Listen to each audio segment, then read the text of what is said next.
Well, to be very honest, I wasn't sure what was going to happen in the future. I was very, very pleased to see the wall come down in Berlin.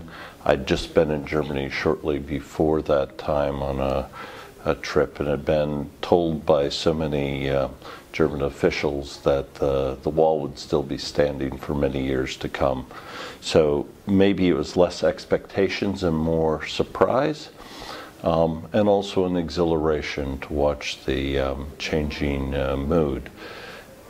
By the end of 1989, I think that most of us could see that there was some very significant transition going on in Central and Eastern Europe. And then, of course, I think we all hoped that what you'd see is a flourishing of liberal democracies in this part of the world. Well, that's a very good question. To really make a successful transition, you really need three kinds of people. You need architects, people with big ideas on where their country should go and what their vision of liberal democracy is. You need engineers, the people that actually take those ideas and create the plans for implementing, the great political leaders, the great managers of these countries. And then finally, you need plumbers. You need real people that buy into it and are willing to put the pipes together and actually make it work. There's a few countries that have had both architects, engineers, and great plumbers. I take Latvia, for example. That did it quite quickly. Other places, and I'd say Bulgaria is one of them, has had some incredible architects, big vision intellects, and I think often some very good plumbers, but have often been failed by the engineers, the people that actually run the government, and haven't always translated those big visions into real policies. But you need all three of those ingredients to both make the transition and then to sustain it. And I think you can go through almost every country in Central and Eastern Europe and kind of judge them along that vision, implementation, and then support from the people. And there's very few of them that pass with high marks. Now, that said, if you actually went to Western Europe today, you could also say that about many of the countries there. I'm not sure that the people of Spain have much confidence in either their leaders or their visionaries. I'm very certain that the people of France have very limited, but those are old established democracies. It's very different when you're in this transitional phase. Well, I actually think that it's almost impossible to pull those two things apart. Economic empowerment puts money into a society, and if it's done right, decentralizes economic power, which in a lot of ways feeds into civic power. So to me, those two things are very closely linked.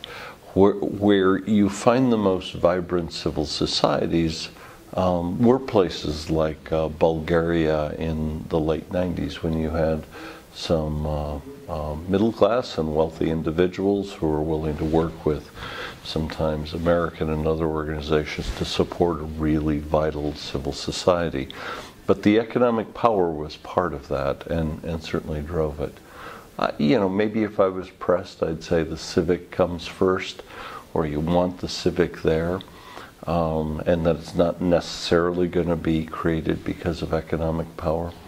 But I think they're very closely related. I mean, it's an excellent question. Well, the problem with remembrance is that memories are not always accurate, as we heard this morning in the first session. Memories often reflect more the present than they do the past. And I think as long as a culture of remembrance has some mechanism for accountability, So the past isn't either over-glorified or demonized in a way that's inappropriate, where heroes are not created when there wasn't heroism, or where evil isn't created where there wasn't really evil. Then it's very, very powerful. I've been very moved listening to some of the accounts of what happened in Bulgaria at various points in the last 60 years and how few people know them. Creating that kind of remembrance is powerful, but it also has to in some ways be held accountable and policed, because remembrance can be a very dangerous thing too. Well, again, I'm not sure that there is a single set of lessons. Countries have such different histories and they have different starting points. Again, I thought one of the early sessions yesterday was really excellent, going through just the countries of this immediate neighborhood and what different pasts they'd had. Bulgaria, very much part of the Soviet orbit. Romania, Albania, Yugoslavia, in various degrees distant and apart from it. All of those set up different conditions. But I'd get back to my first metaphor. I think that to make successful transitions, you both have to have people that have a vision. You have to have real politicians and senior officials that are willing to implement that in a true way, and communicate it in a way that you actually motivate the people to buy into it. One of the things that I was struck by in a lot of these countries is usually you're sort of missing that middle part.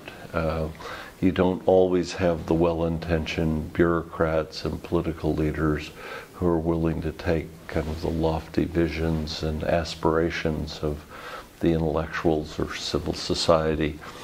And as a result, they have a very hard time convincing the people to follow them and actually put the pieces together in a serious way.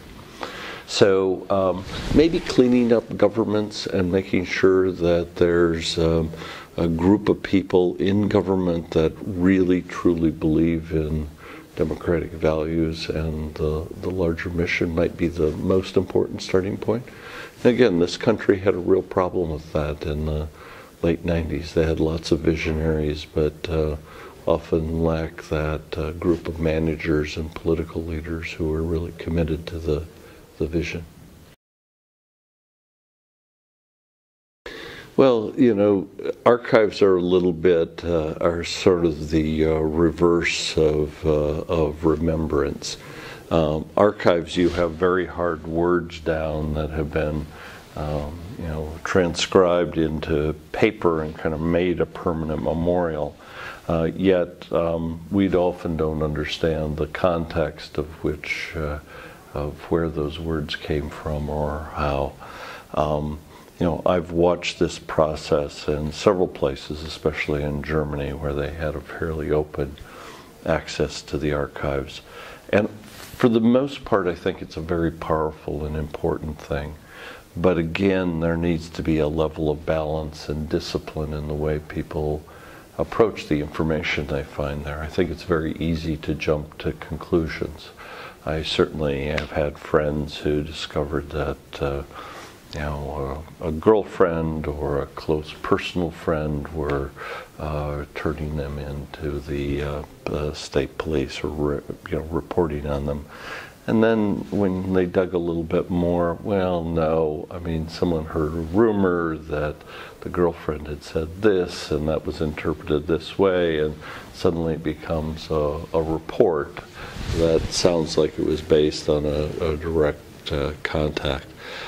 I think that it's probably very good to have complete openness. I think especially in a society like Bulgaria, where it's obvious that there's still so many open wounds related to that period, it's important. But again, I would just kind of hope that everybody approaches it with kind of a level of maybe goodwill and curiosity, that they don't immediately jump to conclusions.